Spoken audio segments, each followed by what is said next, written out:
What's up guys, my name is Shelby and welcome to Grown Right.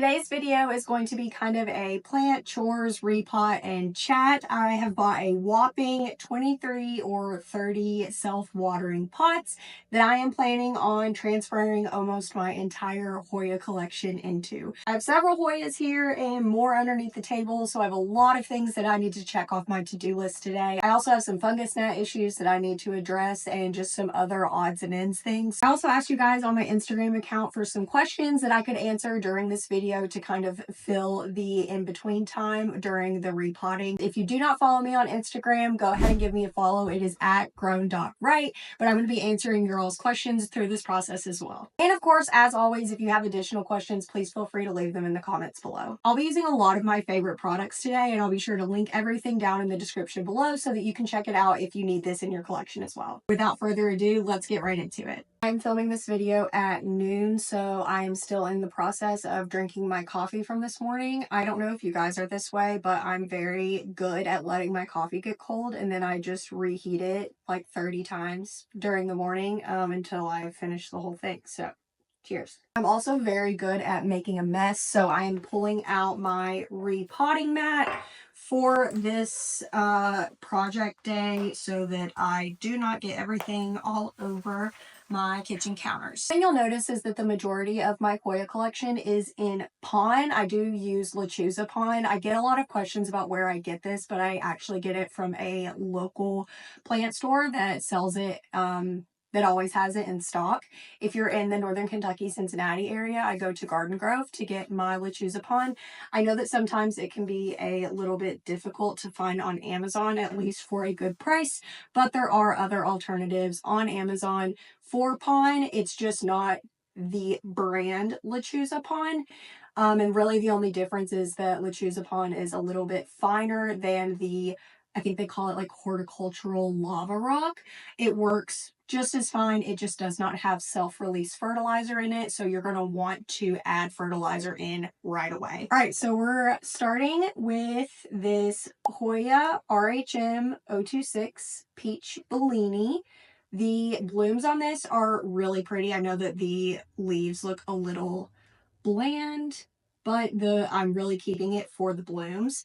The majority of my Hoyas are also in just these little plastic pots. I will still continue to use these, but probably mostly just for propagation. And I think I want the goal to be to eventually graduate to these self-watering pots that I have bought here in bulk. If you're new to semi-hydroponics or growing your plants in semi-hydro, let me know in the comments if you want a video specifically on that. I won't get too deep into it today since we're just kind of doing like repotting and things, but if that's something that you guys want a little bit more in-depth video on, let me know.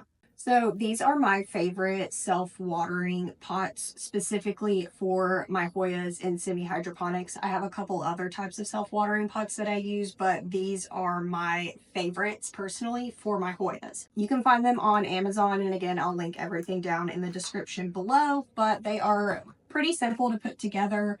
It comes with the clear inner part, and then you put the string up in the middle. Try to make sure that it goes all the way up through the pot so that it wicks up the water evenly. And then there is a second pot, which is for your water reservoir. So this is your setup. Here's the pot and then the insert.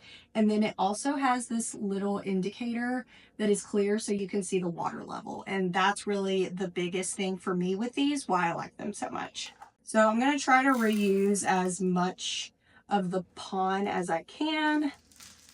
Obviously, because this stuff, it's not super expensive, but it's not cheap either. And then I'm really just backfilling it, repotting it like you would anything else. I'm probably going to end up, I have a huge tub of my Lacunosa pond here. I am probably going to have to add some more back into it because it is going up a little bit in pot size. So just like that. Easy as pie. I also pre-printed labels for all of the Hoyas that I'm repotting today. I wanted to make sure that everything was labeled correctly because I am not the best at remembering. And when you have, I would say I probably have close to 100, if not more than 100 Hoya varieties. And when you have that many, it's very easy to get them confused. So obviously I highly recommend labeling all of your plants. It's also nice too, if you are labeling, to go ahead and put the date you got them, or maybe how much you bought it for. And then that really helps to kind of see how quickly it's growing. Is it growing the way that it should be? What it looks like in the market compared to prices. I'm also very particular, and I cut the ends of my label so that it doesn't like hang over the edge of my tags. And I buy these tags off Amazon. They're really nothing special. Here you go. Hoya RHM 026 Peach Bellini. And then since this is mostly old Lechuzapon, I am going to be adding in water with fertilizer. I use a combination of Pure Life houseplant food. If you're on TikTok, you've probably heard it. It's the viral plant fertilizer that you saw everywhere on TikTok shop. I actually really like it, but I pair it with Liquidur specifically because all of these plants are in semi-hydro. I have my water. They're ready, and yeah, that's pretty much the process that I'm going through. I will show you all of the plants and give you guys the names and the blooms if I have bloomed them before. But other than that, I'm going to start on your questions that I got from Instagram. I almost forgot, I also got a bunch of clear trellises. The majority of my Hoyas are in my IKEA greenhouse cabinet, and I like to use acrylic trellises versus like wood because the humidity's higher in there, and I don't want the wood to, get moisture in it and rot. So I do specifically like to use the acrylic trellises. And I just think that they look really nice all together when they're uniform with the clear, and then the focus is really on the plant. And then just to make sure that they're secure, I use just they're literally hair clips. Mini hair clips. I also get these off Amazon. And then this also is going to encourage your Hoyas to climb. And then they just look a little nicer, a little more put together. Okay, next up on the Hoya docket, and I am probably going to butcher a lot of these names. Hoyas have very interesting and sometimes weird names, so if I cannot pronounce them, please don't make fun of me. But this is my Hoya Engerliana intervariegated. She's actually already in these pots, but she is starting to grow out the bottom, and so I'm wanting to upsize her to, I think these are 3-inch pots, and then I have 4 and then 5-inch. So I'm going to upgrade her to a 4-inch pot. And while I'm doing that, we're going to move to questions that I got from Instagram. The first question is, when Hoyas are ready to bloom, do you change their environment? And I love this question. I get a lot of questions about Hoya blooms in general because a lot of people like Hoyas just for the blooms, which I get and I respect. But specifically, if you're wanting your Hoyas to bloom, first thing to know is that some Hoyas are just going to bloom better than others. So if you are interested in wanting a Hoya specifically to get the blooms, I would recommend something like a Hoya Carnosa, a Hoya Engerliana. That's this guy up here, a Hoya Bella. I'm trying to think of some other Hoyas that bloom easily. I'll try to concoct a list and put that in the caption below so that you guys have easy reference for it. But the short answer is yes, I do change their environment just a little bit to encourage the bloom to go through the full process and bloom rather than just dying off. So I think the biggest thing to note whenever you see a Hoya have a peduncle, and if you're not familiar, a peduncle is this one. Actually, I just noticed it. This is a peduncle, if you can see. And it is basically the start of a bloom. You can kind of think of it like a bud. And once your Hoya starts to get that peduncle, you're going to want to make sure that your Hoyas do not dry out. If your Hoyas start to dry out, they're not getting enough moisture, it is very likely that your peduncle is going to dry up and die. And obviously that's sad. You want your Hoya to bloom. You want it to make it all the way to the bloom phase so that you can see that gorgeous bloom and smell all the goodness and all of the things. Well, most of them smell good. Some of them don't. But my biggest tip for Hoyas whenever you see peduncles is just to make sure that they don't dry out. I really don't change anything else in terms of like location, humidity, heat, or anything like that. Hopefully they're already kind of in those ideal conditions, and that is going to help you make sure that your Hoyas make it to the bloom stage. I've also been asked if you can do anything specifically to make your Hoyas bloom. My short answer to that is no, and I will tell you why. First, I'm moving on to my Hoya Engerliana. If you like Hoyas or plants that are kind of crusty and prehistoric looking, this one is amazing. It's a slower grower for me personally, but I think that it's well worth it and very unique Hoya. But in general, I do not think that there is a tried and true way to make your Hoyas bloom or make them bloom faster. I've seen people post things like using orchid spray or doing certain things like that.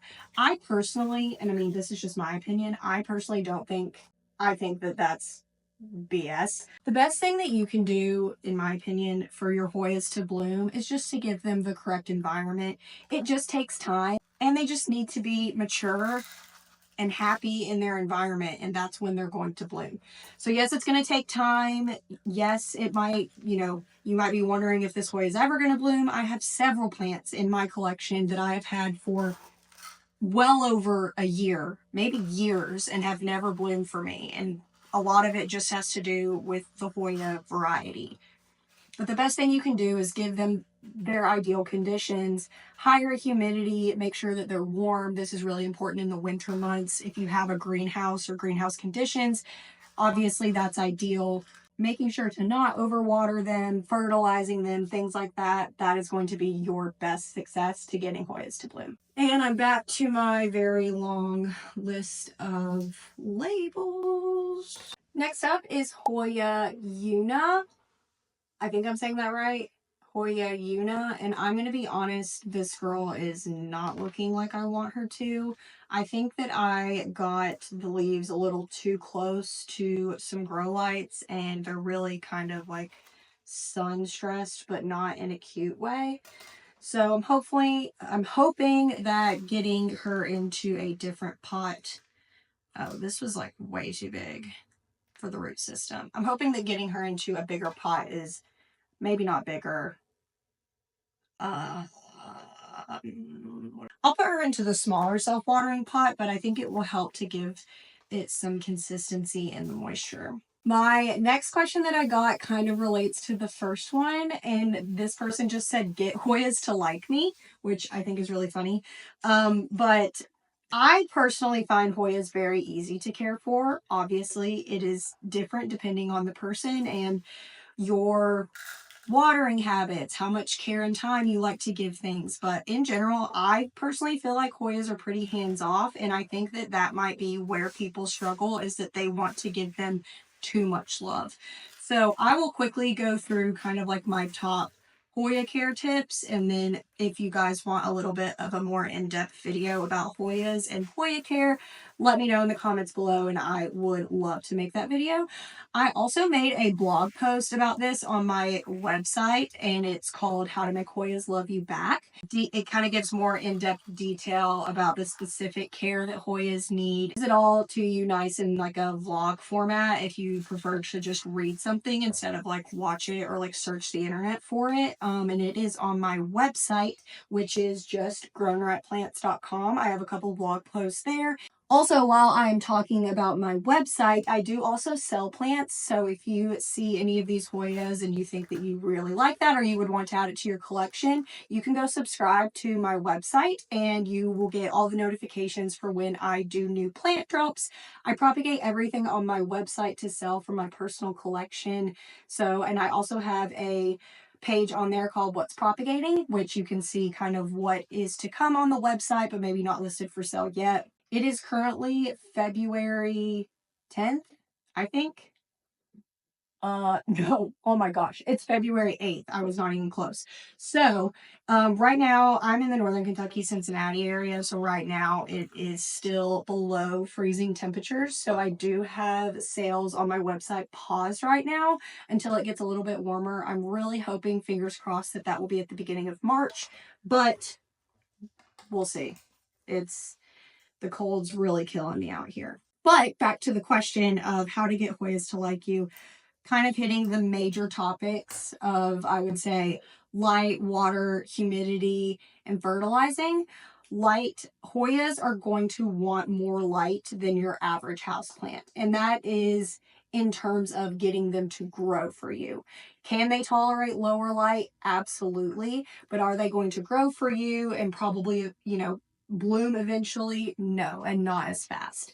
So giving them good light. Most Hoyas can handle being like in a south facing window with direct sun. So I would definitely get them in some better light or under a grow light.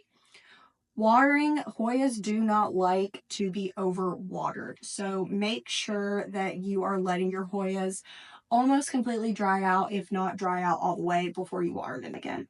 Pausing to show you the next two Hoyas I'm working on. This is Hoya Tangamus and Hoya, I can't pronounce this, but if I do, it's going to sound like a female body part. So I'm just going to put the name on the screen. On the topic of watering, as with most houseplants, with Hoyas, it's very important that you are making sure that they are getting fertilized. You want to make sure that they're getting all of the nutrients, micronutrients, all of that fun stuff to be able to get the growth out of them like you want to. Obviously, use whatever fertilizer you like, but like I mentioned earlier, for my Hoyas specifically, I do use purived houseplant food, which I get off TikTok Shop, but I also partner that with Liquidirt.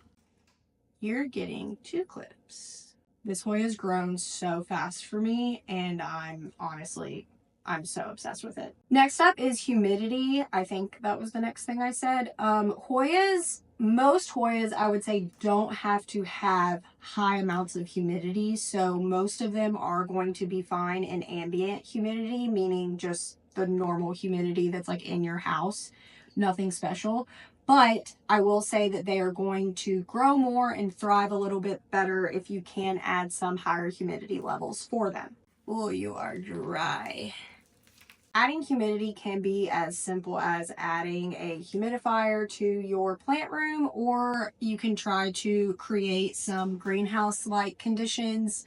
I personally have like an IKEA Millsbo cabinet. There's definitely a lot of other options out there that are more affordable if you don't want to go that route. My next two Hoyas are two of my favorites in my collection, actually. This is Hoya Lacunosa sulcata, and it's actually getting ready to bloom there for me for the first time. This plant is growing like a weed. It's definitely one that I'm going to cut and eventually have for sale on the website, but I'm very obsessed with this one. And then this is Hoya Carnosa Freckles Splash. I actually cut and propagated this one to sell on the website, and I'm finally getting new growth up there at the top, so very excited for her. My next question is your plant wish list. What is it and where do you get them? I've been collecting houseplants for almost 3 years now. And I used to have like a specific list in my phone, always kept it on me so that if I ever, saw it out, knew I wanted it, whatever. I've kind of strayed away from creating a Hoya, or not a Hoya. My mind's always on Hoyas, from a plant wish list specifically. And I kind of just wait until I see a plant that I think is pretty and speaks to me.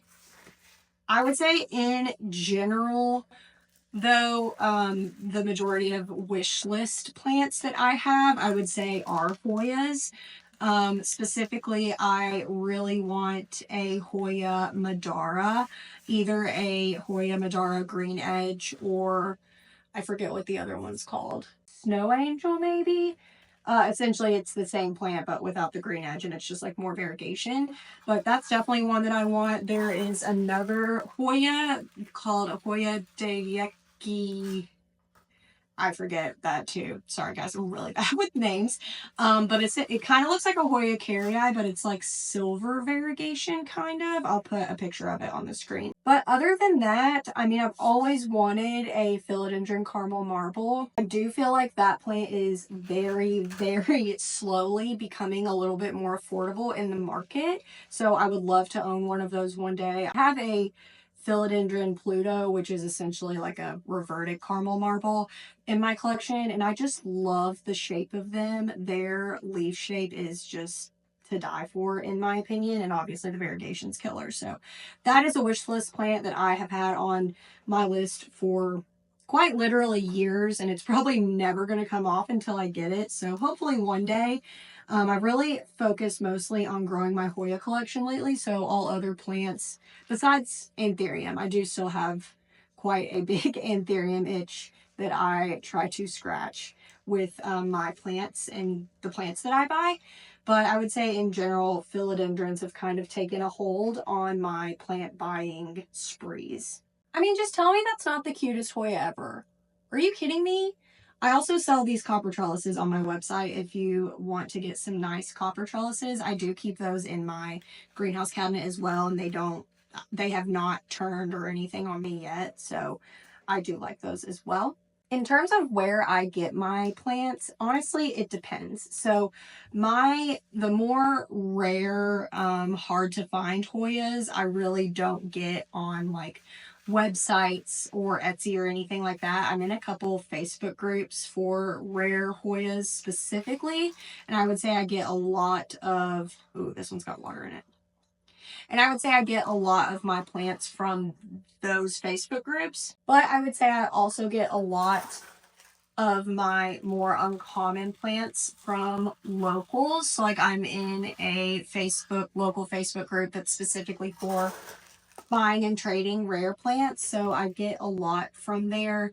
Obviously it's nice to know the people, and I've made a lot of connections that way going through Facebook groups, and it's really nice to get to know people, and everyone has like a different thing. Like I'm really into Hoyas, I know someone that's really into philodendron and things like that, so if you have questions or whatever, and you also know you're getting them from a reliable source. So yeah, that's kind of how I go about getting my rare plants. Next up, I'm going to do one of my favorite Hoyas. It is the Hoya Multiflora Buntock Silver. It goes by a couple different names. In terms of different plant websites, I do shop pretty frequently from BWH Plant Co. I do have an affiliate with them. I'll put them in the description as well.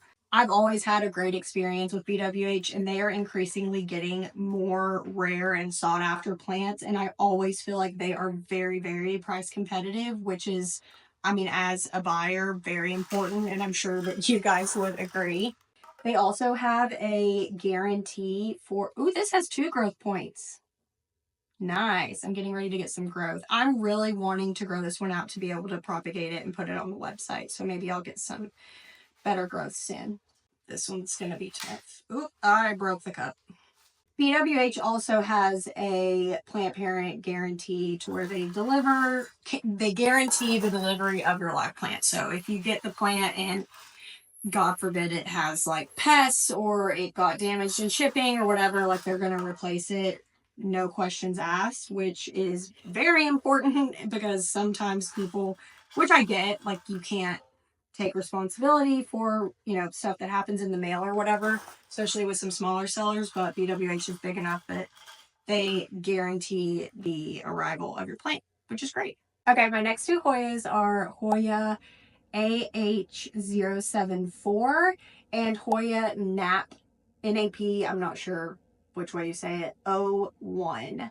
And I love this one a lot. Specifically, I love that huge leaf, and it's giving me very cool veining and some splash, so really excited about the growth on this guy. I'm really running out of these 4-inch containers. I am using a lot more than I thought I was going to, so I'm probably going to end up buying more. Also, something that I meant to be doing this entire time, because as I mentioned at the beginning of the video, I've been having arguably the worst breakout of fungus gnats in my personal collection that I have ever dealt with. If people ever tell you that you cannot get fungus gnats in pond or leca or any type of semi-hydroponic, they're lying to you. I thought that was the case, and boy, was I wrong. So something that I meant to be doing, and I don't even know if this is going to work, if I'm being honest. This is just something that I was going to kind of experiment with. I use systemic granules pretty religiously in all of my plants that are in soil, and this prevents fungus gnats, but you have to reapply it every 6 to 8 weeks. So I've been meaning to put this into all of my pond to see if it will help. And if I'm being honest, I just forgot. But this protects against aphids, scale, whiteflies, and other insects listed. Where's the rest of them? Aphids, whiteflies, mealybugs, scale, and other insects listed. Where's the rest of the insects? Okay. Aphid, scales, fungus gnat larva, which is important to know. It does not kill adult fungus gnats, but it kills the larva, which is going to essentially kill the problem because eventually they'll die off. You can catch them with those yellow sticky traps, but this is the main issue, is the larva that's nested in your medium soil, pond, whatever it is. Lace bugs, leaf beetles, leaf hoppers, mealy bugs. This just says plant bugs. Soft scale. Pretty much everything. The only thing I know that this does not cover is spider mites. So that's a little bit of a different process to treat, but in general, this is going to protect you from almost everything. So I guess I'm just going to start doing that now because I suck and I just forgot. My next question is, how do you choose the right pot? Terracotta, self-watering, plastic, etc. So this is a really good question. A lot of it is going to depend on just your personal preference and kind of how you want to treat your plant collection. Like if you want to be pretty hands-off, self-watering pots in general are going to be your best friend. I use Naked Roots breathing planters kind of a lot, especially with my soil plants, and I highly recommend those. They're the best self-watering pots, and they have like added aeration. Those are a great option if you're looking for a self-watering plant setup. But in terms of terracotta or plastic, I mean, anything is going to be fine in a plastic pot. I mean, that's what you get at the nursery. Whether you want to do clear or like regular black or colored pot is really your preference. I personally like clear pots because I can see into the roots. I can see if the soil is still wet. I can see if any root rot is developing, things like that.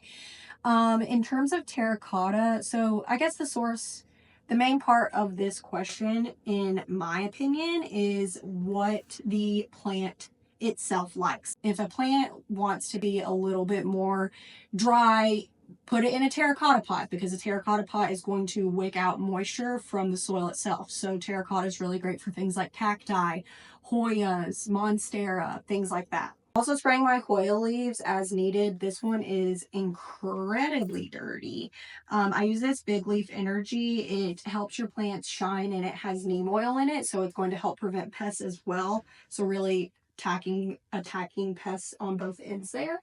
If a plant likes a little bit more consistent moisture, like a fern or a begonia or something like that, a terracotta pot is not something that's going to make it thrive. I feel like that was a very long-winded answer, but essentially just think about what your plant likes watering wise and then pick a pot that's going to go with that.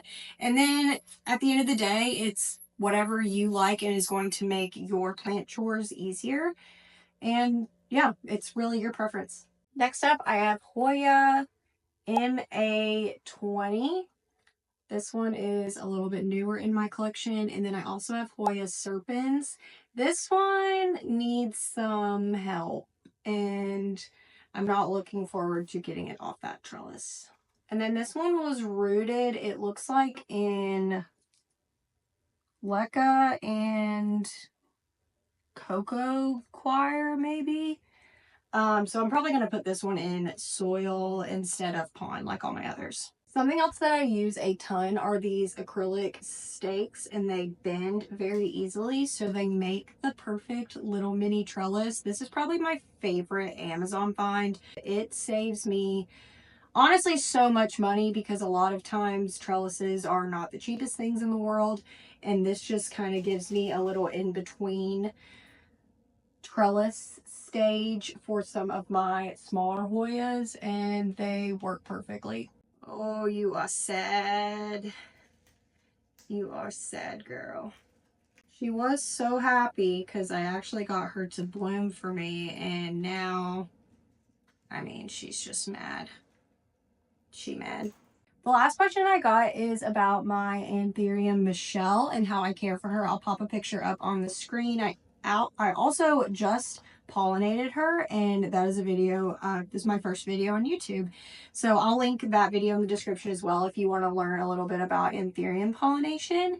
But overall, my Anthurium Michelle is pretty easy to care for. It's one of the easiest Anthuriums that I own, and it is not in a cabinet. It's actually just in regular humidity in my plant room.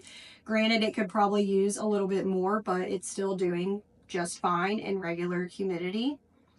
Okay, there are a lot of, this is a lot. Okay. But essentially, I keep my Hoya Michelle in, that is a Hoya. I keep my Anthurium Michelle in a naked root planter, which really helps to keep the moisture consistent. I give it, I would say, medium to lower light. Anthuriums kind of like that lower light, especially the dark ones. It makes their colors pop a little bit more. And then I make sure to be feeding her. She is a very big girl and has a lot of foliage to support, so I make sure that I fertilize her often and then don't let the soil dry out completely. I do not understand why this Hoya is so mad at me. I do think that Hoya serpens like to be a little bit more on the moist side rather than the dry side like other Hoyas, so maybe I've let this one get a little too dry, but that's kind of caused a lot of the leaves and yellowing to fall off, which makes me sad. But back to my Anthurium Michelle, I pollinated her last year with herself, so they are Anthurium Michelle self babies. I don't have a ton of them, but I am going to be working on repotting those today and getting some pictures to put them on the website. So I will be selling some of them, probably the majority of them. I'll probably only keep like one, because it's kind of sentimental. It was my first Anthurium cross, and I was really proud of it, and I did it by myself. So I will probably keep one of them, but the rest of them I do plan on putting in, I do plan on putting on the website. So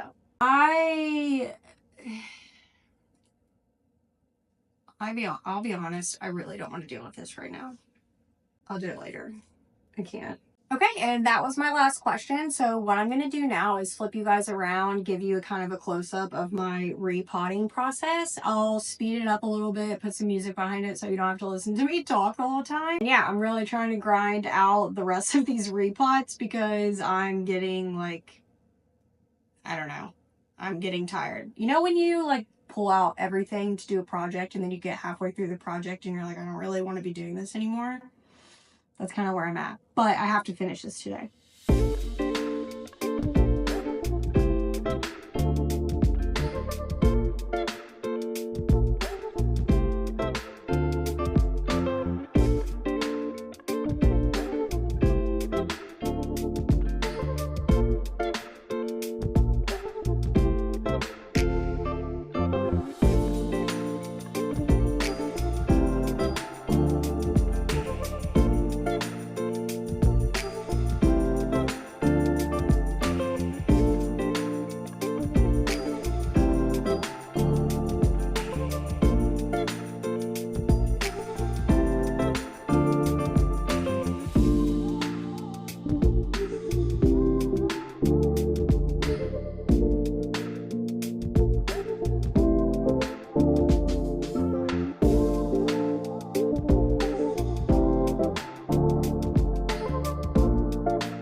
So I ran out of pots. I used a lot more of the 3 and 4 inch and literally none of the 5 inch. So I'm going to have to order some more pots. But honestly, I got a lot done today. So I'm very happy that I sat down to do this. There were a few Hoyas that I did not get to, but I do want to show them to you anyway in case you guys are curious and wanted to see all of the Hoyas that I brought out. This is Hoya Rebecca. This is one that I just cut to propagate to eventually put on the website. This is a constant bloomer for me. So if you're looking for a Hoya that is a really good bloomer and blooms easily, Hoya Rebecca is a great one. I have Hoya Matilde Silver Splash. A lot of the splash has kind of gone away. The genetics on this one aren't necessarily the best in terms of splash, but we still like her a lot. I forget the name of this one off the top of my head, but I'll put it on the screen, but it sun stresses like a really pretty purple. So this one's going to go on my front porch this summer, along with a lot of my other Hoyas that I specifically want to try to sun stress / get the most growth out of them. And they'll go on my front porch for the summer, where they get literally the most ideal conditions you could possibly give them is outside in the summer. The last one is not a Hoya, but it's one that I've had rooting in perlite for a while. I guess I could have done this one, but I honestly just didn't get to it. It is a Syngonium variegated Japanese. I actually cut this completely back from the main plant because it appeared to be reverting, and I got some color back on the new leaves, so I'm thankful for that. But I'm going to transfer this one to soil eventually so that I can continue to grow it and then hopefully get some more color out. Thank you guys so much for watching. All of the products that I used in today's video, I will link in the description below, as well as the link to my website if you want to get more information on houseplants or see any of the plants and supplies that I have listed for sale. Definitely go check that out. Also subscribe to my emails on there and you get a 10% off discount on your first order. If you like this content, please like, save, share, subscribe, all of the things. I will continue to be making content to put out for you guys. If you have any requests or questions on videos, please put them in the comments below and I will try my best to get to them. Until next time, bye!